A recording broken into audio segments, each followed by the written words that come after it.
Il est des villes comme des rêves. Tout ce qui est imaginable peut être rêvé. Mais le rêve le plus surprenant est un rébut qui dissimule un désir ou une peur, son contraire. Tu sais, les villes sont les cœurs des idées qu'elles engendrent, pour le meilleur et pour le pire. C'est toujours au milieu de leurs murs que naissent les idéologies et que se bâtissent les civilisations, pour s'éteindre et se reconstruire en un cycle sans fin sur leurs propres cendres, autrement. Les villes sont de pure folie où nos désirs s'inscrivent et accumulent ainsi les traces du temps, petit à petit, lettre après lettre, comme un livre ouvert fait de terre. Les villes comme les rêves sont faites de désirs et de peur, même si le fil de leur discours est secret, leurs règles absurdes, leurs perspectives trompeuses.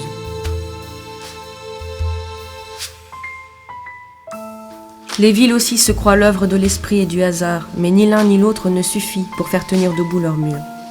Tu ne jouis pas d'une ville à cause de ses 7 ou 77 merveilles, mais de la réponse qu'elle apporte à une de tes questions. Tu te souviens de Ercilia ? Dans la favela, rien n'est très lisible. Les maisons s'imbriquent, les unes dans les autres, et les vies aussi. Mais pas vraiment, enfin c'est différent. Les êtres se touchent, leur musique se mélange, les choses se bousculent entre elles. Il ne fait jamais calme. Cela commença face à une carte du monde, devant laquelle il fallait bien choisir un lieu, une culture et un pays. Je devais mettre mon doigt sur la carte et y aller. Il n'y avait pas d'autre alternative. Nous avons voulu faire un film au Brésil. Au Brésil car il y a là tellement d'histoires. Mais le film n'est pas une histoire, il est comme la vie, il suit le temps. Le temps que nous avons passé là, à écouter les gens parler et à vivre avec eux. Quand il a fallu monter les roches de Vidigal, on s'est dit qu'il faudrait les monter les uns sur les autres, comme les maisons dont les étages se mélangent, dont les vies s'entrecroisent et se superposent. Comme les calques des plans de l'architecte qu'il n'y a pas eu, des calques mal définis. Ma mère m'a dit qu'elle était arrivée au Brésil pour vous chercher. Elle a dit qu'elle était arrivée en avion et qu'elle a aimé Rio tout de suite. C'est normal, c'est beau Rio. Moi aussi j'aime Rio.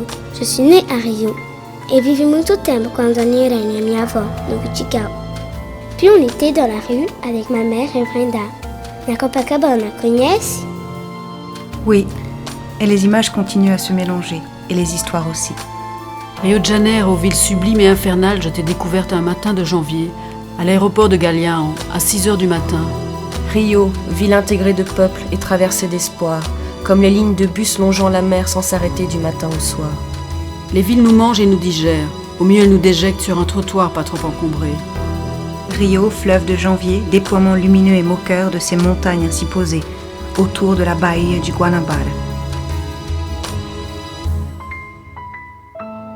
Rio, c'est toi que j'ai choisi pour y construire ma vie, avec ma fille que tu m'as donnée, sur un trottoir de Copacabana.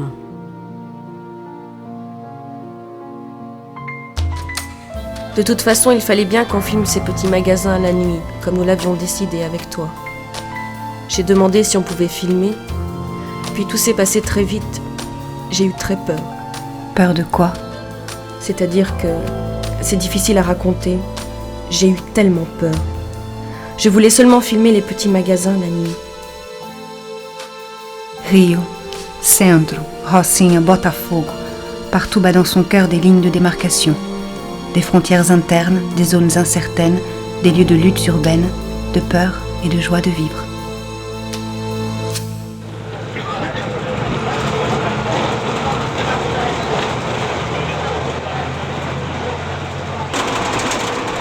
Dans la favela, j'ai rencontré Picasso. Non, enfin, c'est l'image de Picasso. Elle était accrochée sur les murs du théâtre de Noche de Moro.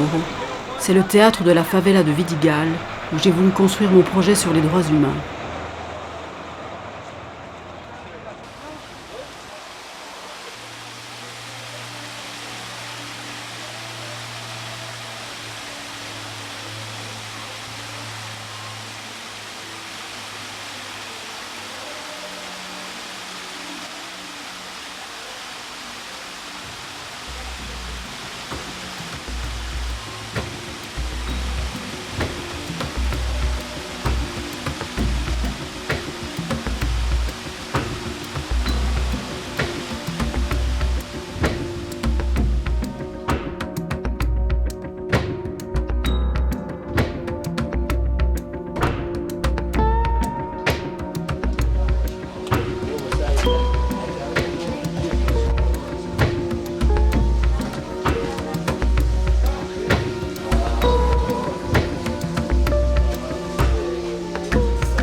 Rio de Janeiro est une des grandes métropoles latino-américaines dont 3 millions de personnes habitent dans les quartiers pauvres appelés morros ou favelas.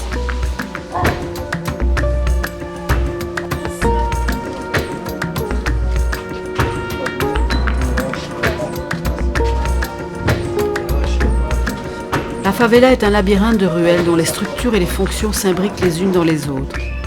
À l'inverse de la ville moderne héritée des États-Unis avec ses zones et ses logiques fonctionnelles, la favela est comme un rhizome. Elle est à entrées multiples.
La favela abrite une richesse de liens humains qu'aucun logement social n'est encore arrivé à imaginer. Noémia va bientôt déménager. Tout le monde se mettra au travail pour lui construire sa maison, plus haut, dans la montagne. En attendant, elle continue d'arroser ses plantes, accrochées dans des boîtes de conserve.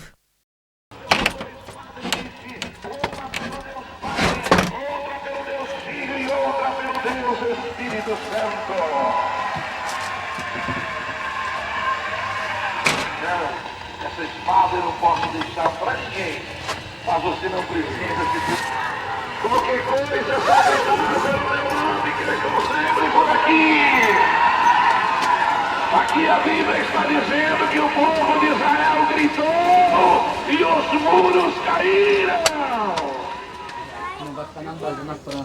Après l'abolition de l'esclavage au Brésil en 1898, la population pauvre migra dans les grandes bâtisses abandonnées des centres-villes. Vers le début du XXe siècle, le maire de Rio redessina la ville avec les grands boulevards d'aujourd'hui, sans penser aux conséquences sociales et urbaines qui allaient se développer ensuite. Chassée de ses squats, la population pauvre se réfugiait dans les montagnes et les plaines qui bordent Rio. En toute illégalité, ils ont bâti cette architecture vernaculaire, que pour ma part j'appelle une architecture du Moyen-Âge parce que sa typologie est totalement arbitraire et dépend de l'impulsion et des nécessités de chacun.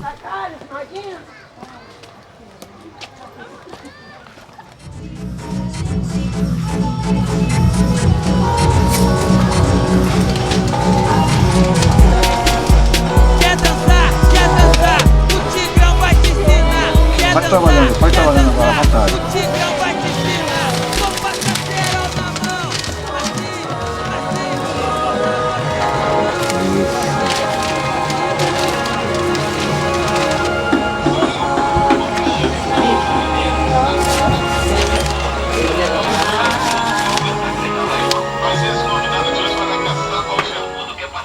Você pode empurrar ali o...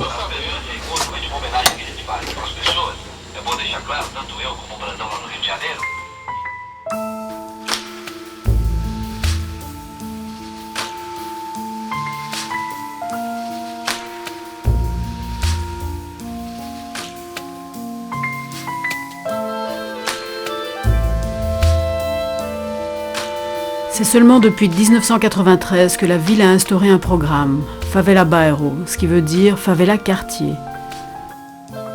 Ce programme s'occupe de la construction des infrastructures élémentaires de la favela comme l'eau, l'égout, les rues, l'électricité, la gestion des poubelles, afin de pouvoir créer les conditions nécessaires à l'exercice de la citoyenneté. Les habitants ont maintenant une adresse, car sans adresse on ne peut pas être citoyen.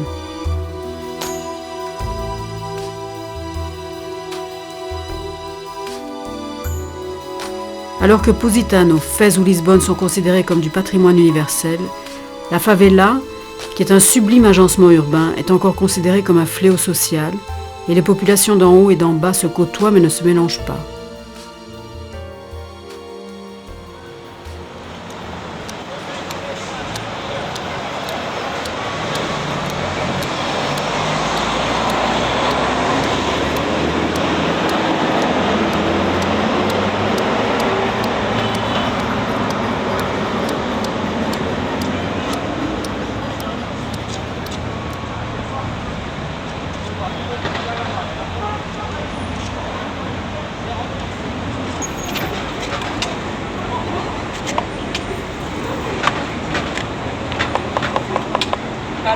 Dans la favela, il y a une force de vie extraordinaire, un élan vital qui transperce les sens, qui vaut la peine d'être respecté et même analysé, pour y apprendre ce que nos sociétés ont oublié. J'ai voulu lancer le défi que l'art pouvait s'installer dans les favelas, que les artistes pouvaient s'intégrer dans ces milieux comme dans n'importe quel autre, et ainsi créer des passerelles entre la ville formelle, la favela, les élites intellectuelles, le milieu de l'art et le monde politique.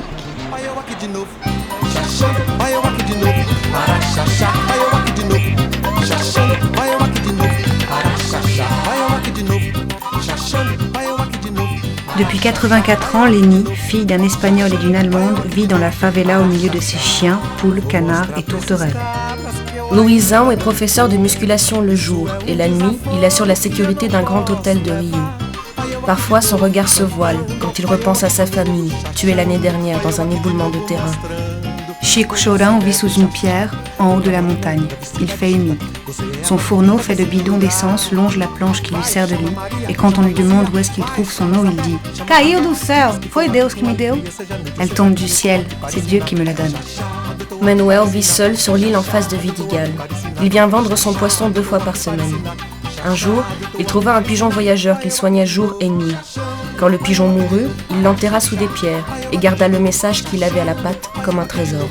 Tous les gens de l'église fabriquent du pain, et Roberto le vend depuis 18 ans en chantonnant « Pão de batata, pão de cenoura, saiu agora, R$1, R$1. Vou mostrar pra esses cabras que eu ainda dou no couro. Isso é desaforo que eu não posso levar. Olha eu aqui de novo, cantando. Olha eu aqui de novo, chachando. Olha eu aqui de novo, mostrando como se deve chachar. Eita morena linda, vestida de china, você é a mais bonita desse lugar. Vai, chama Maria, chama Luzia, vai, chama Zabé, chama Raquel. Diz que eu tô aqui com alegria, seja dito, seja dito, eu tô aqui para ensinar. Chachá, eu tô aqui para ensinar. Chachá, eu tô aqui para ensinar. Chachá, eu tô aqui para ensinar. Chachá, eu tô aqui para ensinar. Olha eu aqui de novo. Chachá. Installer dans la favela des projets artistiques sur les droits humains, c'est donner une arme pour la démocratie à une population qui en est restée écartée. J'aimerais nous rappeler ce petit texte écrit en 1789. C'est le préambule de la Déclaration des droits humains de la Révolution française. Et je vous pose la question. Sa validité n'est-elle pas aussi actuelle aujourd'hui qu'il y a 2 siècles, si ce n'est plus encore? L'ignorance, l'oubli et le mépris des droits humains est la seule cause des malheurs des peuples et de la corruption des gouvernements.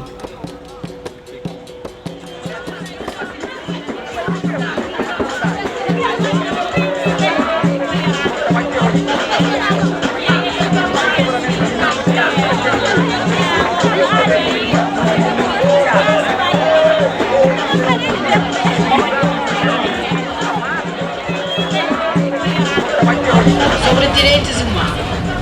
Como vocês talvez sabem, a Praça Niemeyer é o primeiro local de um conjunto de 30 obras que serão feitas e que visam questionar as atuais condições dos direitos humanos. Qual é o caminho dos direitos humanos? Este projeto é uma continuação também dos 6 projetos que já são construídos em Paris, Bruxelas, Lisboa, Haifa, Estocolmo e Berlim.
da guarda viraremos pivetes.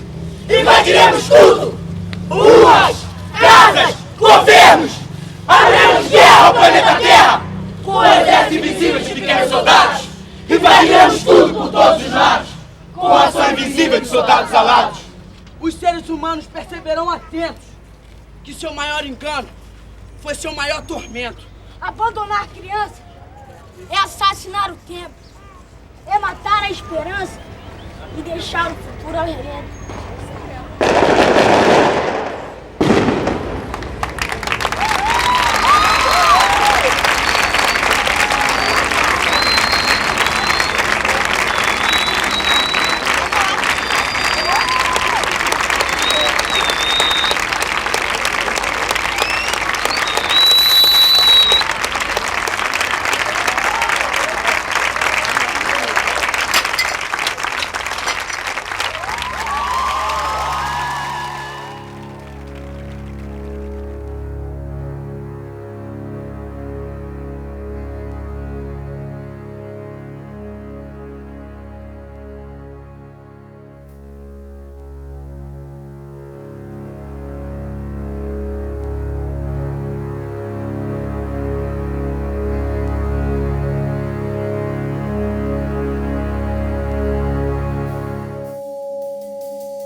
L'ignorance, l'oubli et le mépris des droits humains est la seule cause des malheurs des peuples et de la corruption des gouvernements.